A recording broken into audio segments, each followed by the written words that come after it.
Hello, Geeks and Gamers. Matt Lemke here with True Gamer Goggles, and we're at Origins Game Fair, and we are sitting down with, well, the designer for the Paradigm Concepts whole. I guess you'd say all the game systems use this rule set. Mostly. Well, not which one?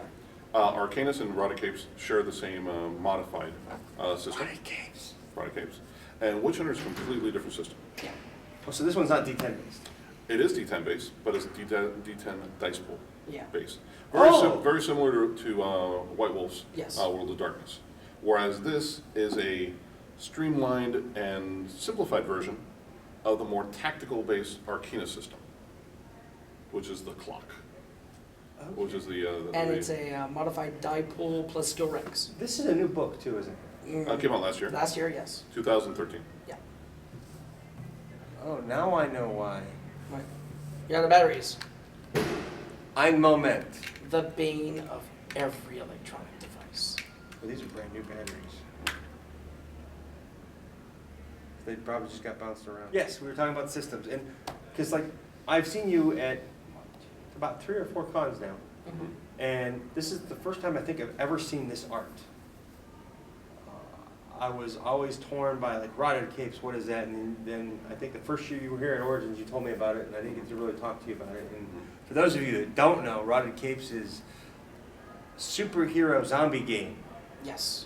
which is pretty darn cool. And it's superheroes versus zombies and super zombies. So it's a little, and the way we treat our super zombies, which we call them the Zed, is a little different. Because when the super powered becomes a Zed, they don't become mindless like a normal human would. So we do have normal George Romero, actually every kind of zombie that you can imagine, the mindless Walking Dead kind of zombie. But the superhero ones that actually have some sort of superpowers, the gene mutates. And what it does is, it still makes you undead, it still raises you from the dead, but it eliminates your higher brain functions, or I shouldn't say your higher brain function, it eliminates your moral center. So you can no longer tell the difference between right and wrong, and you're actually, if you were Captain America, Superman kind of guy, you cannot appeal to your better half because you don't have a better half. They become monsters. But they can still think, plot, use their powers properly, and if they knew you, they knew your powers and your weaknesses. Yes. And then we added something else to the game. Hold on. Go ahead. We have something called abominations, which are humans that have a recessive gene to become a superhero that get bit, turn into monstrosities. Kind of like from the classic movies of like Resident Evil and stuff like that, those giant monsters, they could be those. So there's a lot of stuff that the storyteller could just throw at the party. And say, haha. Yes. And the cool premise of Rodicapes, although it doesn't have to be played this way, the way that it's designed or that it's written to be played is that you're playing the B-listers. So you're playing the Robins, the second tier heroes. Yes. Because all the top tier heroes Went to go stop the zombie are apocalypse. either dead, missing, or Zed, as we call it. So you are playing the guys who only have 1 power or 2 or 3 powers, but on lower levels. Yes. But you're nowhere near that top tier. Yeah. However, rules do exist for you. All you have to do is just bump up the points. Yeah, you can play alpha level So heroes you're- if you want. If you want, yeah. So that's But not an it's issue. designed that you are the second string superheroes. So you take into account that it's an apocalypse and you're supposed to lose. Exactly. Yes. Well, the hope is that you are trying to not only instill hope in humanity because of the apocalypse that has occurred, and you're trying to save the survivors because you're a symbol. You wear the cape, so you're a symbol. But you're up against things that are infinitely more powerful than you, and God help you if there's more than one. Yeah. There's an entire section here that I wrote called Anatomy of a Super Zombie.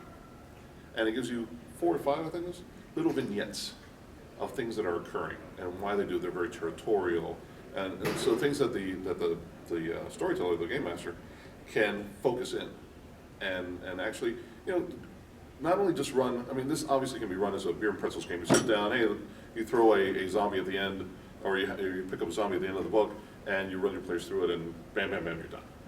Or you can run something very gritty, very dark, and really add all these elements. It could go from campy to Yeah. like really horrific.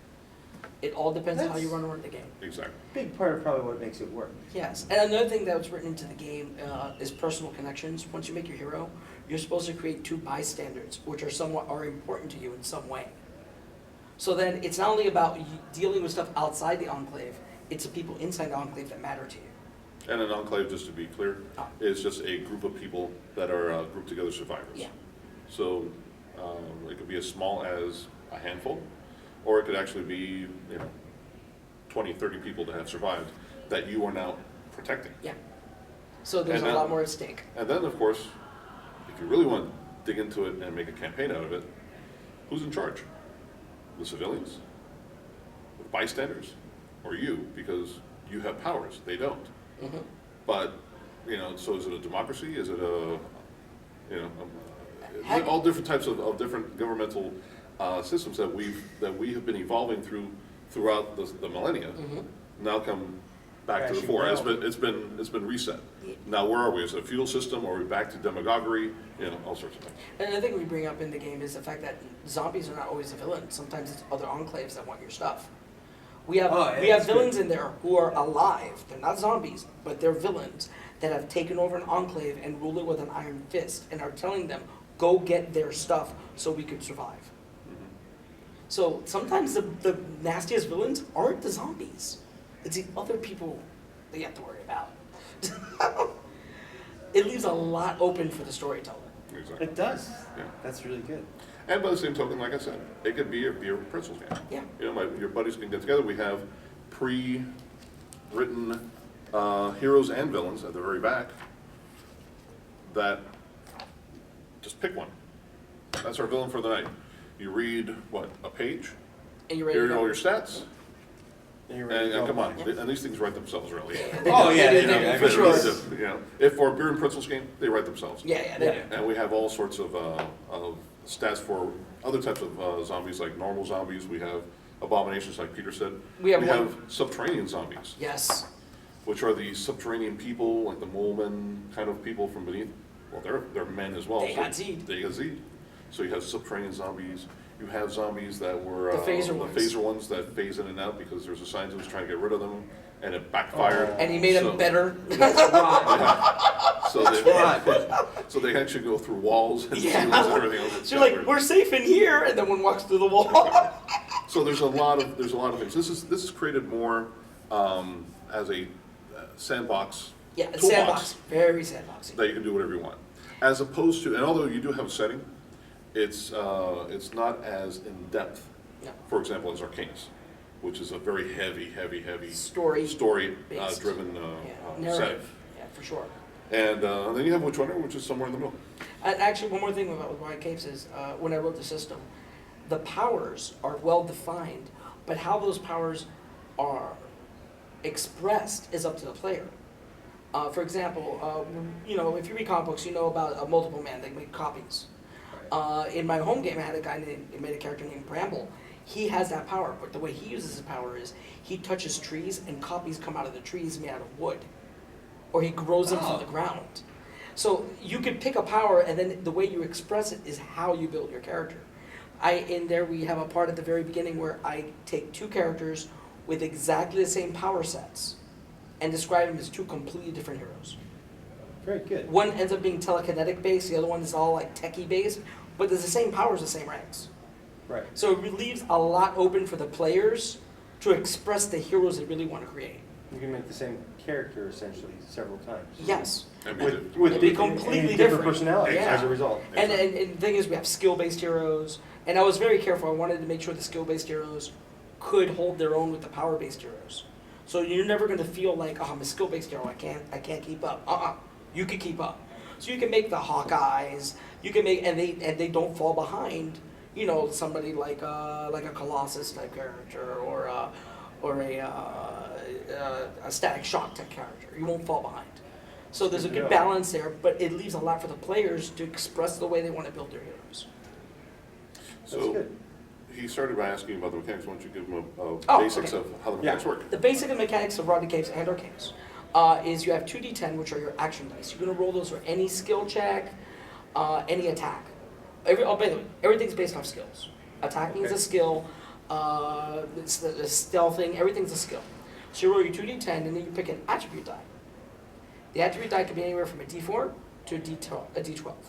Okay. You roll those three together, you add your skill ranks to hit a target number. The advantage of the die on the attribute is it lets you swap out the die so you could use any attribute with any skill as long as it makes sense.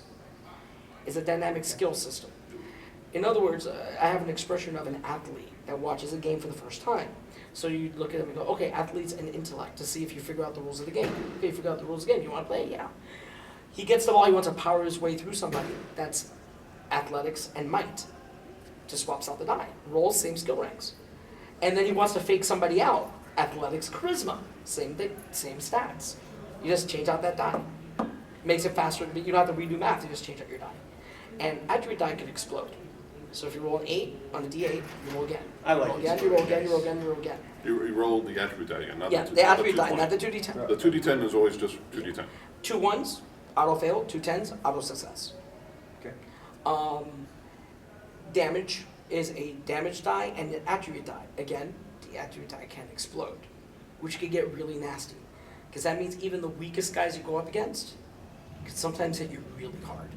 A big thing in the living campaign that we run for Arcanus.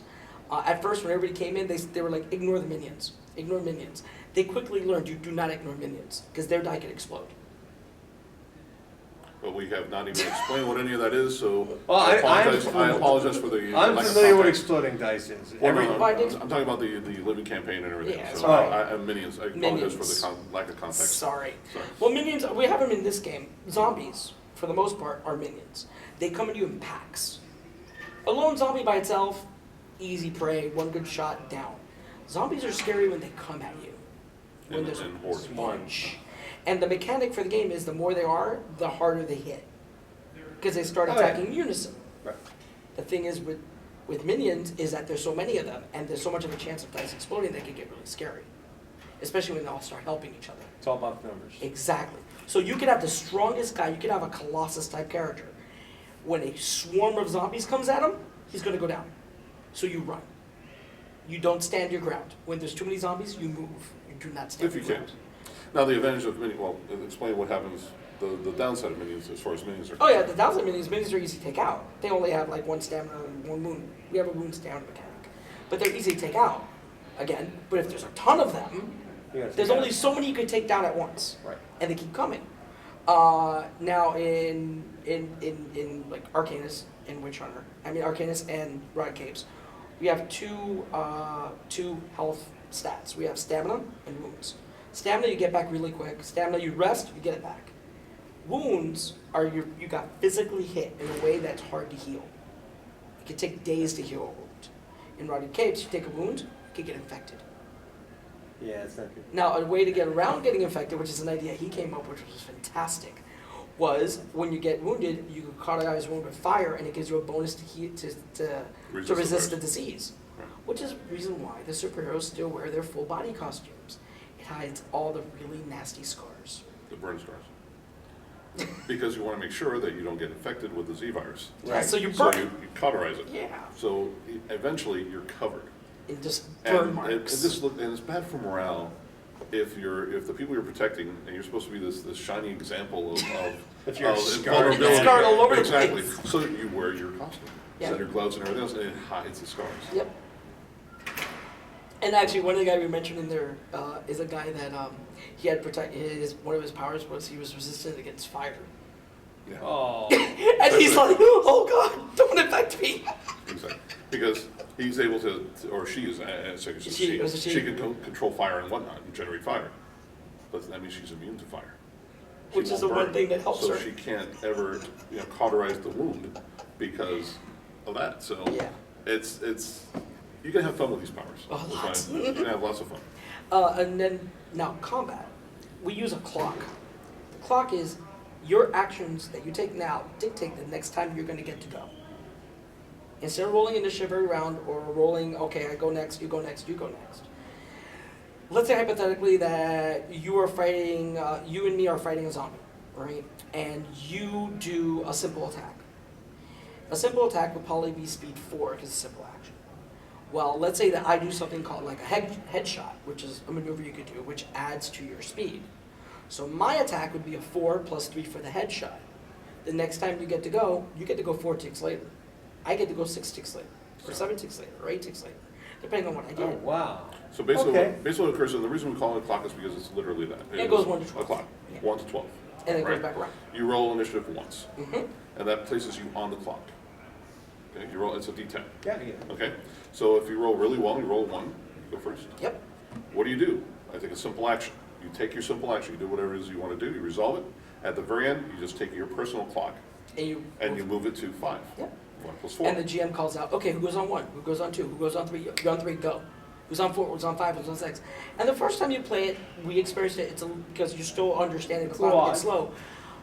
After the second, third time you play it, that clock just fades into the background. We run entire battle interactives with hundreds of players, timed. Scenarios, timed You have scenes. 30 minutes to finish Yeah, the scene. 30 minutes, to 35 finish minutes, the whatever. And that clock is not impediment. It actually Flies. speeds things Yeah, up. yeah, yeah. The reason we created the clock was because we used to play games where it was your turn to play or your turn to go, and I will go get coffee, he will go to the bathroom, because it will take so long to resolve your action. Yeah. With our system, and both Arcanus and For Rota Capes, it is dynamic. You go, and it takes, you can only take one action. Yeah. You take an action, you're done. I go. I take an action, I'm done. And it's fast. It goes fast. So you don't have time to, as a matter of fact, one general came up to me when we released Arcanus and said, I love the new system, I love the clock. The only thing I hate about it is I don't have time to go to the bathroom anymore. I remember I'm gonna him. miss something. You know? I remember him. Yeah. So yeah, obviously it's good points and bad points, but we think it puts your head back in the game, you know, and you're paying attention, and you don't have that ennui that sets in later. And It's his well, turn. And even to add into that, there are actions that you could do when it's not your action, and what they do is they push your clock forward. It's called a push. So let's say that the zombie's about to attack you, and I'm like a force field type generating character. I could do a push action to throw a force field up in front of you, but that just moved my clock forward. That pushed this clock. Yeah, it pushed my So- clock a number of ticks. So instead of going on 7, maybe now I go on 12. Because it's the action plus the push. Yeah. So I would imagine though, for Rotted Capes at least, it makes it more of that superhero kind of pace. For sure, for sure. It speeds it up. I mean, the combats could get really, really hectic, and they could get hectic. And the way the system is designed is for really big scenery, and instead of using spaces, I use something called areas, which are roughly about 44 square feet or a room. So it's simpler. You don't need a map for it, and you could do these really like crazy combats. First year we ran it, I did a combat in the mall, where the entire first floor of the mall collapsed in on the first floor of the mall because of all the powers they were using, and it ran fine. And again, because of the clock, it was like bang, bang, bang, bang, bang, bang, bang, bang, bang, bang, bang, bang. And actually, after a while, you'll get players who have played together a long time, who will actually start using the clock to their advantage. They already know that you'll take 6 ticks because you're going to do this, so I'm going to do 4 ticks to hold them off, to set you up for that shot. Right. Superheroes do that all the time. And there's maneuvers in the game, like, maneuvers are like special tricks you learn. And one of the maneuvers is team attack, which I attack you, I drop your defense, he attacks you, he does more damage. It's like Batman and Robin fighting. You Sounds know, good. Batman That's sets up good. the punch, Robin comes over, lays him.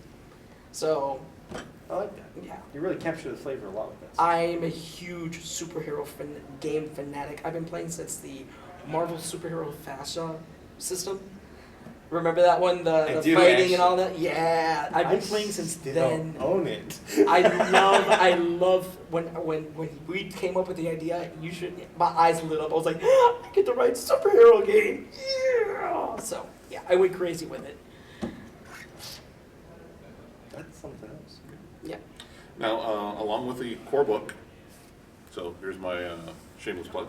Along with this core book, which is full color. It's a good looking book. Yeah, we like to produce products that we're proud of. Yes. That we want on our bookshelves. Yeah. And we hope that you would like on your bookshelves. Along with the core book, we do have a PDF that I wrote as like a little introductory adventure called Den and Buried. But it's only a small, it's about 10 pages, 12 pages, so it's up on, Yeah, it's like- on RPG Now, Drive-Thru RPG. However, we also have at this convention, released at this convention, is a 32-page adventure called Mind Games, which is a bit more fleshed out. It can be used as a starting point for a major campaign. Yeah. So we have those 3 products out for Roddick Capes. In Roddick Capes, let's see, you started pushing it in 2012, Yeah. and It came out Well, 13. right, we announced it in We announced it. 2012, Yeah. because it was in development. Yeah. And we'd like to let people know what we have That's coming right. up. I remember now. I was gonna try and play one of your demos at Origins that year, and they were all All Packed. sold out. They Sold packed, out. they packed. Everything sold out. I ran Everything's sold out now. nonstop. We have an adventure being run now, Mhm. brand new adventure for Roddick Capes, and Yeah, sold out. sold out. We don't have enough GMs. Yeah. We did So- 5 more jams. So, if you'd like to GM for PCI, please Yes. contact us at pcihenry@gmail.com. And Thank you know, you run enough games, we give you badges and stuff like that. Exactly. But anyway, so that's Roddick Capes, and it's been doing very well. It's been very well received.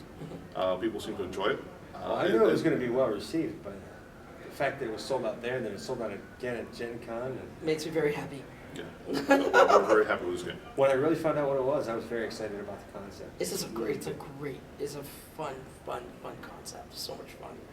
At first, some people are like, really zombie superheroes, but then when you really get to play it, it gives you a chance to be really heroic. Well, now that I know a little bit more about the background, even it sounds even more intriguing, like the zombie superheroes and So the many- abominations. Some of the stories he wrote are just, wow. Oh my God. The one about somebody, you have to read them. The one about this guy, it's one where this guy's talking to somebody captured who has regeneration powers. Oh, okay. Oh my God. And he's like, oh no, we're not going to kill you. You're food. I might have to cut your leg off for the other 2, but you're fine. Oh, Well, actually- God, so evil. Actually, what they want to do is they want to figure out what his power was, and then Clone him. clone that power, or extract that power and embed it into their cattle, which are normal humans, so that they can have an inexhaustible food supply. It's so evil. And that's why the superhero zombies are so evil, because they can still think. Yes. So the super genius is still the super genius. So it's obviously you don't have to play it that way. Your super zombies can be just as mindless as everyone else. However, It's just so much I fun. like them being For the- diabolical. When they're diabolical, it's so much better. Yeah. Yeah, for sure. It's like evil with humor. Yeah, it's a lot of fun. It's a lot of fun. We're very happy with it the way it came out. now Witch Hunter is extremely different. Gothic horror colonial America time period. Super sexy book too. Yes. Well, why don't you give us your impression of the book, sir?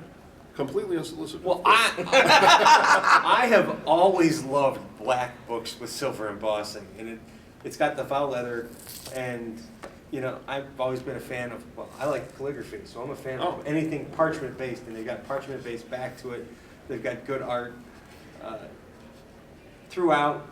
It looks like it's laid out well. It smells good. Yeah. I like It good smells smelling good, yeah. books, but I'm also a fan ever since 3.5 D&D of collector's item books for role-playing games. So if you ever manage to get into my house and see them, you might find that I have 40 or 50. Now, one thing I would like to point out is that This isn't limited edition, either. no, This is the main this book. is the main Yeah, core it's the main book, book. main core book, and the price point. It is 256 pages, full color. The price point is $40, $39.95. So Fake leather and all. it's not a So $60 fake book. leather. It's not a So $50 really book. nice. Right. And then honestly, when we first opened the books, when we first opened the boxes with these, I remember, oh, dude, it came so Yeah, they were beautiful. beautiful. Now, Witch Hunter was one of our popular games. This is second edition, by the way. Mm-hmm. The first edition did very well, but we had certain mechanics that we wanted to Clean up. Sorry. Backhand. Yeah, you see, we've been friends. We've been friends for over 20 years, so this is what happens. Has it It's- been it's 20 almost, already? yes, it has. Wow. Oh, You I were feel. changing his diapers. I feel it every moment. Yes. So How have you not killed me yet? yeah. You know, I ask myself that question every day.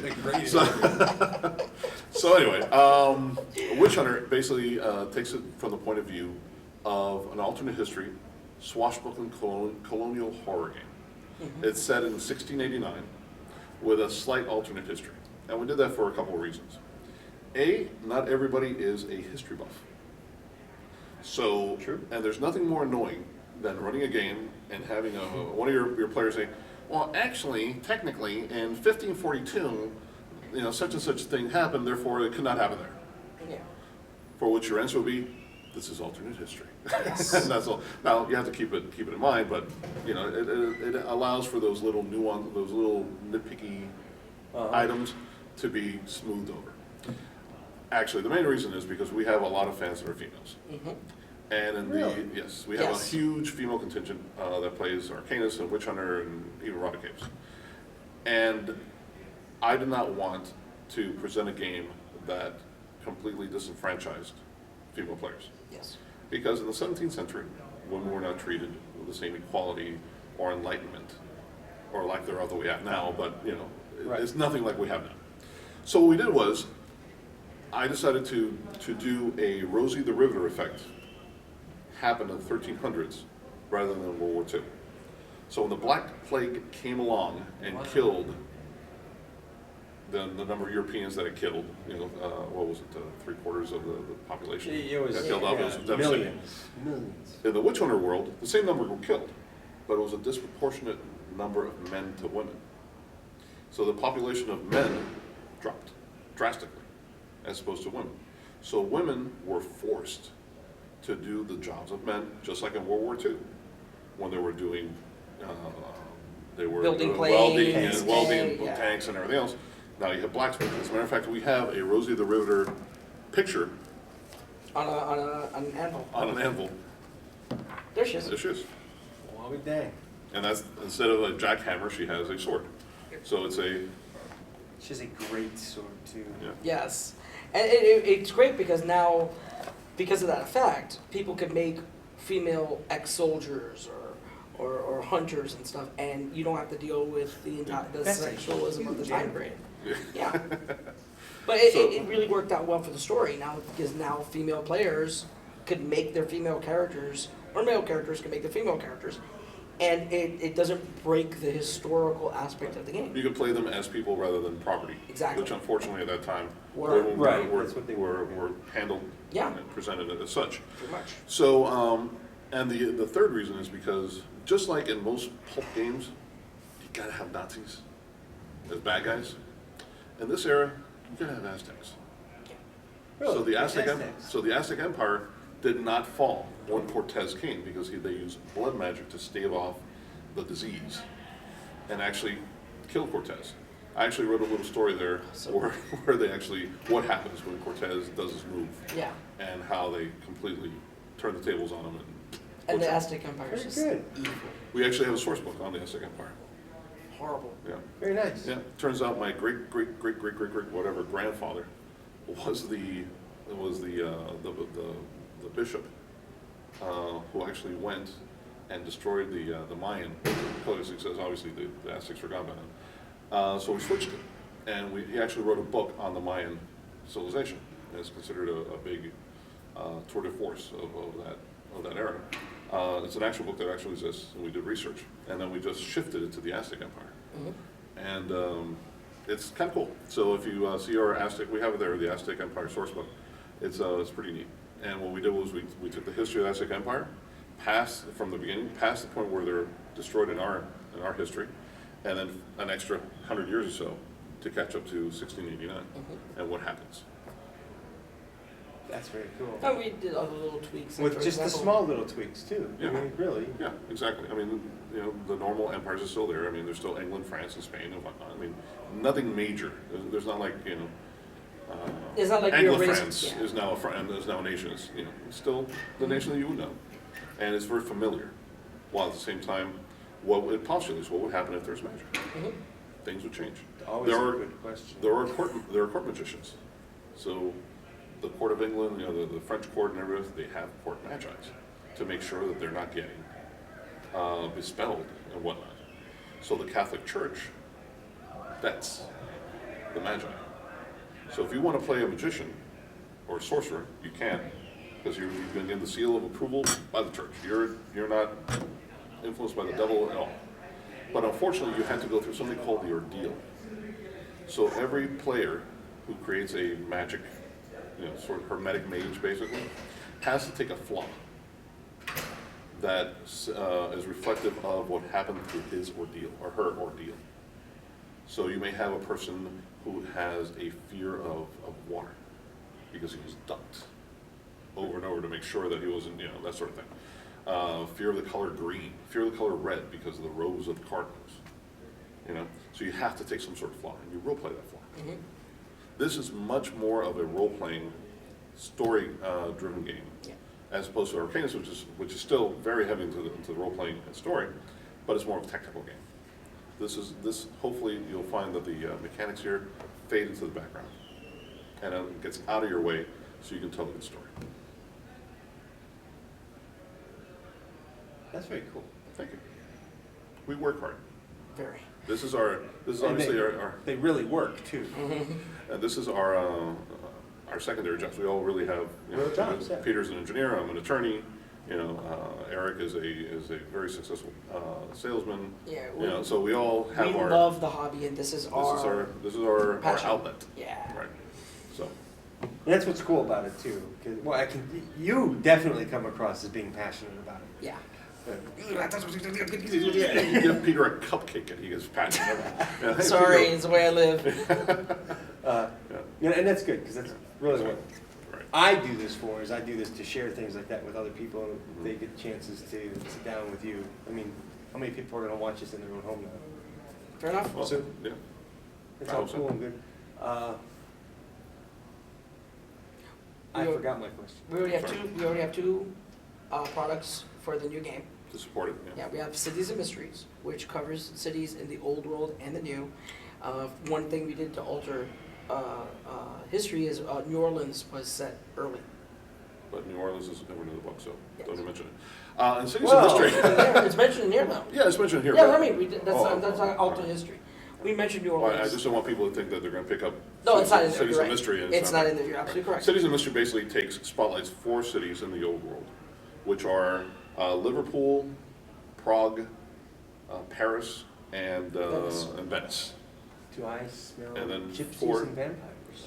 No, it's Romania. Actually, there is a product that I have been dying to write that deals with Romania, an ancient Romanian legend. Oh my God, yeah, that's so great. good. So I'm not saying that. Don't even No, say don't, that. shh. But that's super secret. And then the 4 New World ones are Port Royal, Philadelphia, Quebec, and New Amsterdam. Yeah. Oh, that's another small thing that we wanted to make sure that people knew immediately that is an alternate history. New York is still New Amsterdam. Mhm. The Brits were repelled by the Dutch, so New Amsterdam is still New Wow. Amsterdam. Yeah. Right. It looks the same. Everything is pretty much functionally the same as New York, but it's called New Amsterdam. It's still New And we did that to underscore the That's a different time. the alternate history portion of it. So Very good. Yeah. Very good.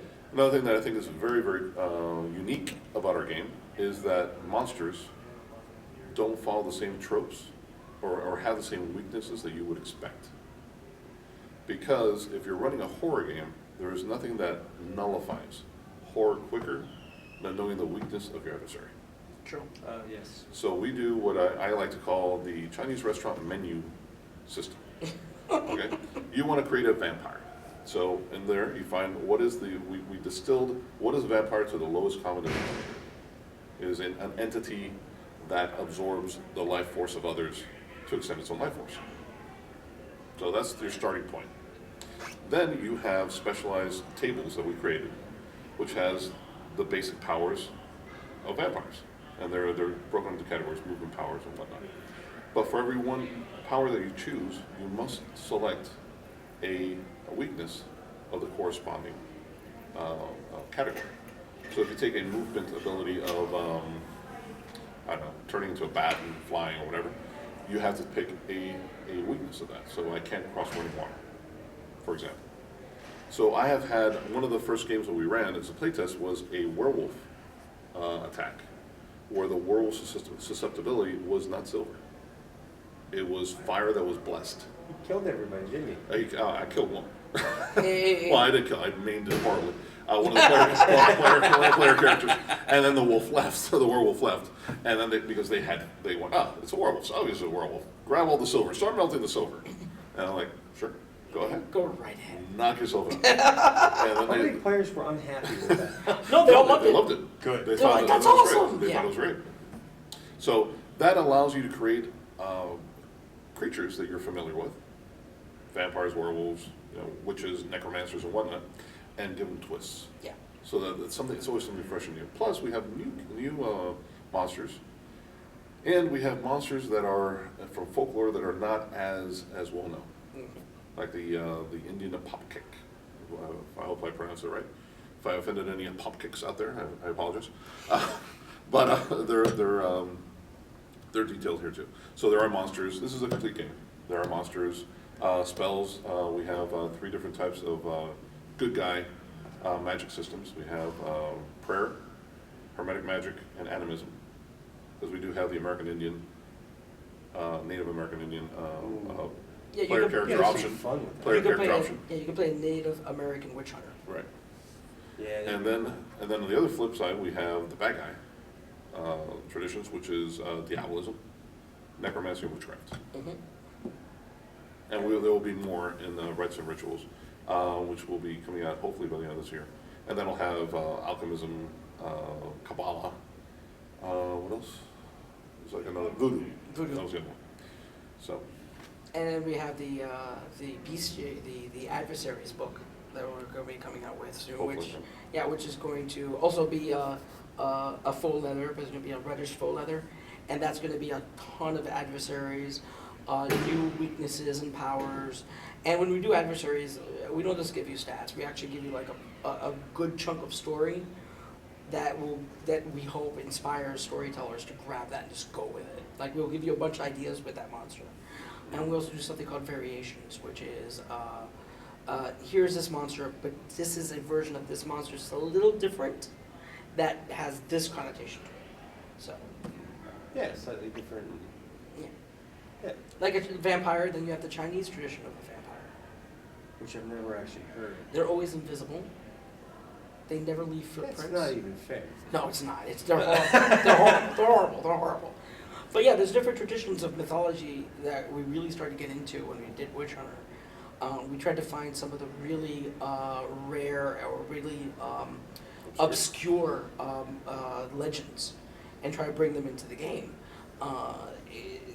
There's a few that we just made up whole cloth because we had cool ideas, but we really wanted to dig into some of the old mythologies.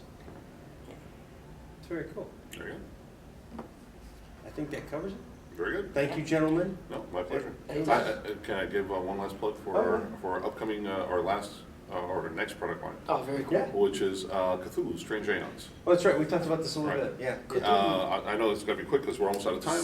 However, it's Cthulhu in space. That's the elevator pitch. Yes. It's taking all the tropes of Lovecraftian Cthulhu mythos and translating it into a futuristic, not too near, but a couple hundred years into the future of setting. So that you have, instead of the secluded, abandoned little town in the middle of Maine, it's the lost colony and whatnot. On Mars Frontier. All right. Yes. And we'll be doing as a matter of fact, unfortunately it's already sold out, so I can't tell you to rush and grab a seat, but we're going to run a tournament at Gen Con where that takes, the actual scenario is a historical event that occurs in the game. Oh, really? Where the players, whoever wins the tournament, will be allowed to rename the characters as they wish. They'll be printed in the book as those characters. And any special things that occur, obviously it's a historical event, so certain things they have to occur. Right. But we'll try to personalize as best as possible. And obviously they'll all get copies of the book when it comes out next year. in That's really 2015. cool. And they'll be running a Kickstarter simultaneously with it. So, Oh, very good. Yes. right, it's going to be a nice big book, a very nice book, but that means it's going to be very expensive. So we're going to have to do a Kickstarter for it. Yeah. But, Well, books aren't cheap to print. I've looked. right. But we have, I don't know if you or your listeners or viewers are fans of Delta Green, but we have Mr. Scott Galancy, who wrote the tournament, He's one of the main writers, one of the creators actually of Delta Green, I believe. And the gentleman is an amazing writer. He does Cthulhu. He does Cthulhu right, He for gets sure. it right. He understands it, and he writes it beautifully. So I can't sing his praises high enough. So he wrote the tournament for us, and that's what we'll be running. And he's also one of the contributing authors for Cthulhu Strange Aliens, along with Oscar Rios, Jeffrey Muller, hopefully. We have Oscar Rios and Jeffrey Muller, hopefully, in the sense of they've agreed to it, but we haven't started the project yet. So I'm not trying to pin them if they're listening. I'm not trying to paint you into a corner, so please don't take it wrong. Myself, Mr. Glancy, and a few other people. So we'll be working on that. Yeah, it's gonna be a fun game. And it is a fully licensed Chaosium product, so we'll be using the BRP system. So it'll be very easy to understand and play. Yeah, and anybody who's familiar with it. Exactly. Yeah. You played COC of any. If you played any of the Cthulhu games, you can You jump can right play into this one. Exactly. So the learning curve is very low. That's a good thing. Yeah. That's why we decided to go that route. So, Well, excellent. okay. Well, thank you very much for your time. Yeah. Thank you for your time. If you've listened and seen this whole thing, I really appreciate it. Yep. And we'll catch up with you again soon. Thanks for watching, guys. Take care. Thank you very much. Thank you. Take care. It was